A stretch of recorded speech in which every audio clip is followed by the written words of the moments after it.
그러니까 많은 분들이 착각하시는 게 뭐냐면 아니, 전세 가격이 뒤를 받쳐주면 매매 가격이 더 올라간다. 물론 맞는 얘기예요. 보통적으로는. 네. 근데 그것도 그때는 맞을 수 있지만 지금 틀리다라는 얘기죠. 대구는 매매 시장뿐만이 아니라 전세 시장도 아마 난리가 날 겁니다. 예, 그리고 이 전세가 뒤를 받쳐주지 못하니까 매매 시장은 어떻게 돼요? 더 안 좋아지죠. 네. 올해 지금 입주 물량이 거의 4만 세대 가까이 됩니다. 근데 내년에도 4만 세대가 넘죠. 2년 연속 20년 역사상 가장 많은 지금 입주 폭탄이 터지는 겁니다.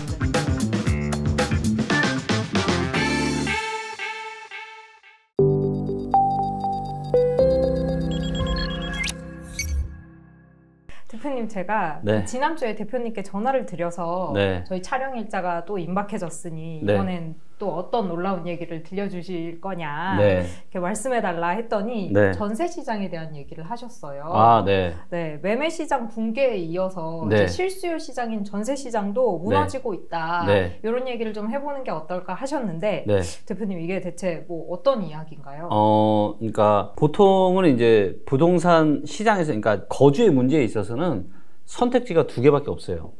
내 집으로 된 명의의 내 집에 살 거냐, 아니면 남의 집을 전월세를 빌려서 살 거냐. 네. 그래서 보통 매매 시장이 안 좋아지잖아요.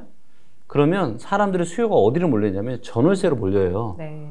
예, 그러면서 멀어졌던 전세가율이 다시 더 좁아지는 예, 이런 일이 발생하기도 하고, 하락이 심해지면 하우스 푸어가 나타나죠. 그래서 매매가가 전세가 밑을 하향 돌파하는 네, 이런 역전하는. 일도. 예. 네. 그래서 통상적으로 이제 부동산 매매 시장이 안 좋을 때는 이제 수요가 전월세로 몰려서 전월세 시장은 그래도 좀 괜찮은 편이 되는데, 네네. 근데 지금 그것마저 무너지는 지역이 네. 이제 좀 나타날 것 같아요. 그래서 대구 같은 경우가 이제 가장 심한데요. 네.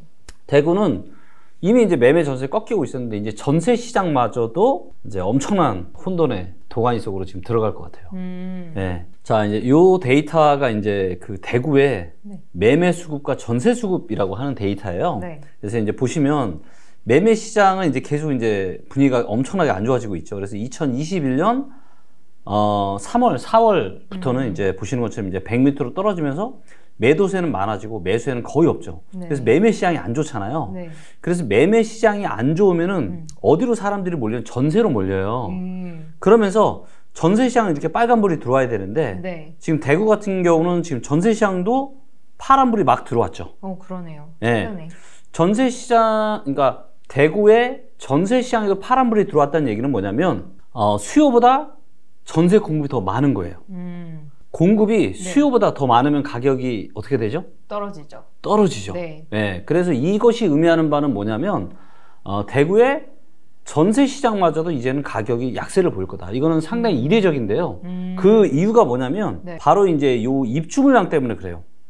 자, 이제 보시는 것처럼 대구에 이제 지난 한 3년 정도의 평균 입주 물량이 한 15,000세대 정도 됐어요. 네.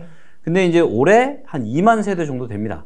근데 2만 세대 정도 들어오는데 지금 이제 보시는 것처럼 시장 분위기가 안 좋으니까 이렇게 꺾이는 거죠. 네. 예, 그러니까 아직은 엄청 많지는 않거든요. 네. 예, 근데 이게 이미 이제 선반영이 됐고, 또 뭐가 문제냐면 2020년 중순부터 21년 한 가을까지 나타난 이 상승장은 네. 유례가 없었거든요. 예, 그러니까 원래는 이런 일이 일어나면 안 됐어요. 매매, 전세 둘 다. 전세 둘 다. 엄청난 폭등장이었잖아요. 네. 근데 이게 코로나로 인한 유동성, 그리고 금리를 초저금리로 낮춰버린 거. 네. 거기에 대해 임대차 3법까지 있다 보니까 원래는 요렇게 올랐어야 되는데 네. 이렇게 올라버린 거예요. 이렇게. 그 얘기는 무슨 얘기냐? 그만큼 지금 전세가에도 거품이 엄청나게 많다라는 거예요, 지금. 네. 네, 그러니까 많은 분들이 착각하시는 게 뭐냐면 아니 전세 가격이 뒤를 받쳐주면 매매 가격이 더 올라간다. 물론 맞는 얘기예요. 보통적으로는. 네. 근데 그것도 그때는 맞을 수 있지만 지금 틀리다라는 얘기죠. 왜냐하면 자, 우리가 전세를 할 때 현금 내고 다 하시는 분들이 있어요, 없어요? 없죠, 대부분. 없죠. 네. 대부분 뭐 작은 돈이 아니잖아요. 네. 그럼 대부분 뭘 껴요? 대출을 끼고. 대출을 끼는 거죠. 이 전세자금 대출 금리가 너무 싸잖아요. 네. 이게 작년 한 중순까지도 괜찮았단 말이에요. 그러니까 전세 가격이 뒤를 받쳐주지 좀 무리되지만 금리가 워낙 싸니까 예, 끌어다가 전세 가격 뒤를 받쳐주는데 네. 이제는 금리가 어떻게 됐습니까? 올랐죠. 금리가 오르는 것도 오르는 건데 속도가 굉장히 심각하잖아요. 네. 그리고 끝이냐? 아니에요. 그 끝을 알 수가 없단 말이에요. 지금 금리가 어디까지 올라갈지. 맞아요. 예? 지금도 이제 주식시장이, 미국 주식시장이 지난 금요일 날 난리가 났고, 그래서 오늘도 지금 한국 주가도 지금 네. 상당폭 지금 많이 빠지고 있는데, 그게 지금 물가가 너무 많이 예상치보다 더 많이 올라서, 네. 그래서 지금 미국도 빅스텝이 아니라 0.5% 올리는 빅스텝이 아니라 이제 0.75% 올리는 자이언트 스텝을 지금 할 가능성이 아주 많아졌다. 네. 네, 그러니까 물가 문제가 지금 굉장히 심각하단 말이에요. 그렇기 때문에 금리가 뭐 좀 올라가다 말까 이렇게 예단하는 거는 너무나도 위험한 거죠. 그 얘기는 무슨 얘기냐면 전세를 뒤를 받쳐주는 수요 자체가 이제는 별로 없다는 얘기예요. 네. 다들 너무 부담스럽잖아요. 네. 그렇죠? 자, 그런데 대구는 이 입주 물량을 보세요. 입주 물량이 어때요? 내년에 엄청나죠? 많죠. 네. 엄청나단 말이에요. 그러면 공급이 어떻게 되겠습니까? 훨씬 더 많아야 되겠죠. 자, 여기서 이렇게 입주하시는 분들은 뭐가 필요하냐면 대부분 그냥 계약금만 냈을 거예요. 네, 중도금 무이자나, 그러니까 중도금까지 내 돈으로 넣으신 분들은 별로 없고 대부분 계약금 한 10% 넣고 아니면 많으면 20% 넣고 그냥 잔금은 어떻게 치러요? 대부분은 그때 전세를 들여서 네. 그 전세 받는 돈으로 잔금을 치는 경우가 많아요. 네, 네, 그렇죠. 근데 입주 물량 이렇게 많으면 어떻게 돼요? 그런 분들이 엄청나겠죠. 근데 이미 대구 시장은 어때요? 네. 네, 이미 전세 수급이 100m로 떨어졌잖아요. 지금 네. 보이시잖아요, 눈에. 네. 이미 공급이 수요보다 훨씬 많아요. 근데 내년에 어떻게 되겠습니까? 공급이 이렇게 폭탄이 쏟아지는데. 네. 그러면 대구는 매매 시장뿐만이 아니라 전세 시장도 아마 난리가 날 겁니다. 예, 그리고 이 전세가 뒤를 받쳐주지 못하니까 매매 시장은 어떻게 돼요? 더 안 좋아지죠. 네. 더 안 좋아집니다. 그래서 정말 이제 심각한 지금 국면이다. 그래서 매매 시장뿐만이 아니라 전세 시장까지 지금 조만간 머지않아 내년에는 난리가 나게 생겼고, 이런 지역 중에 또 하나가 어디냐면 바로 인천이에요. 자, 인천도 데이터를 제가 잠깐 한번 보여드리겠습니다. 자, 이제 인천도 이제 보시면 이제 매매 시장은 굉장히 안 좋죠. 파란불 네. 들어오면서 매도세는 매우 많고 살 사람은 이제 바닥을, 빨간색 선이 바닥을 기고 있어요. 살 사람은 거의 없는 거죠. 네. 근데 전세 수급이 어때요?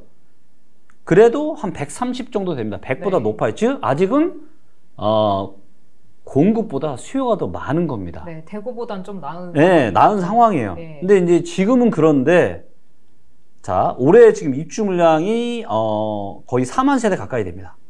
4만 세대 가까이. 네. 근데 내년에도 4만 세대가 넘죠. 네. 그러니까 2년 연속 20년 역사상 가장 많은 지금 입주 폭탄이 터지는 겁니다. 그러면 이제 아까 대구 같은 경우도 매매 시장이 먼저 안 좋아지고 그 다음에 전세 시장이 안 좋아졌죠. 네. 인천도 비슷하게 될 거예요. 그래서 인천도 전세 시장이 안 좋아질 거다. 대한민국 부동산 시장이 지금 이제 서서히 난리가 나는 국면으로 지금 가고 있는데, 그 중에서도 특히 대구와 인천을 제가 위험하게 보는 네. 이유가 또 있어요. 이 데이터는 뭐냐면, 이 데이터는 이제 그 시도별 이제 대출금 인덱스라고 해서 그 지역에 있는 전체 예금액과 대출액을 비교를 한 거예요. 그러니까 평상시에 이 데이터를 안 봐도 돼요. 근데 금리가 이렇게 굉장히 민감하게 급격하게 지금 올라가는 시기에는 이 데이터를 굉장히 주의 깊게 봐야 되는데요. 네. 자, 지금 전국에서 대출금 인덱스 제일 높은 데가 어디예요? 인천이네요. 인천입니다. 네. 인천이 190%예요. 이 얘기는 무슨 얘기냐면, 인천에 전체 예금액이 만약에 100조가 있다. 그럼 대출액은 얼마 있다? 190조. 그렇죠. 190조가 있다. 자, 그럼 이 대출은 뭐겠어요? 이 대출액 가지고 뭐 했겠습니까? 집도 사고, 네. 사업도 하고, 네. 투자도 하고. 네. 자, 그런데 지금 금리가 어떻게 되고 있어요? 심각하게, 급격하게 지금 올라가고 있고, 앞으로 더 올라갈 거고. 이거 가지고 투자나 했던 건 지금 어떻게 되고 있어요? 주식 난리 나고 있고, 네. 코인은 더 난리 나고 있고, 네. 부동산 시장도 계속 지금 안 좋아지고 있잖아요. 네, 그냥 쉽게 말씀드려서 똥줄 타시는 분들이 엄청나게 많아질 수밖에 없는 상황이 지금 인천에서 네. 펼쳐진 상황이고, 이분들이 아마 난리가 나면 진짜 아마 인천은 좀 심각할 것 같아요. 네. 그리고 대구도 보시는 것처럼 이 점수가 160% 정도 됩니다. 네. 그러니까 대구도 낮지가 않아요. 그래서 이렇게 빨간색 지역들은 각종 대출 금리가 급격하게 올라가는 이런 시기에는 상당히 이제 위험한 그런 지역들이라고 좀 볼 수가 있죠. 네. 네. 근데 이 지역별로 차이가 나는 이유는 뭔가요? 여기 서울이랑 세종은 또 이렇게 네. 하위권에 자리하는. 네. 그러니까 서울은 대출보다는 예금이 더 많은 거죠. 네. 네. 세종도 마찬가지고요. 네. 그 세종이 대출 대비한 예금액의 금액이 제일 세종이 좋은 거고, 그 다음 서울, 강원도, 전북, 대전, 이런 지역들이 전국에서 그래도 이제 어떤 금리 충격에 상대적으로 좀 선방할 수 있는 그런 네. 지역들이라고 저희가 할 수 있는 거죠. 지금 대한민국 역사상 가장 많은 거품이 전세와 매매 시장에 껴있다. 그 얘기는 무슨 얘기예요? 거품이 그만큼 많이 껴있다는 거는 네. 그만큼 거품이 꺼질 때 그 충격이 커질 수 있다. 그렇기 때문에 하락 파동이 왔을 때 내 자산은 문제가 없어야 되잖아요. 네. 반드시 전세 보증보험은 이거는 무조건 필수입니다. 네. 네. 저희도 그 전세 보증보험에 대해서 기획 기사를 한번 다룬 적이 있었는데 네. 네, 지금 이제 집값 하락기에 네. 이제 깡통 전세나 맞아요. 네, 역전세를 네. 대비해서 그거는 꼭 네. 가입을 해야겠더라고요. 네. 그러니까 어쩌면 이제 이게 상당한 사회적인 좀 문제가 될지도 몰라요. 지금 당장이 아니라 앞으로 짧게는 뭐 3년에서 길게는 4년 정도 후부터 진짜 상황이 보통 지금 심각한 게 아닙니다. 네. 네.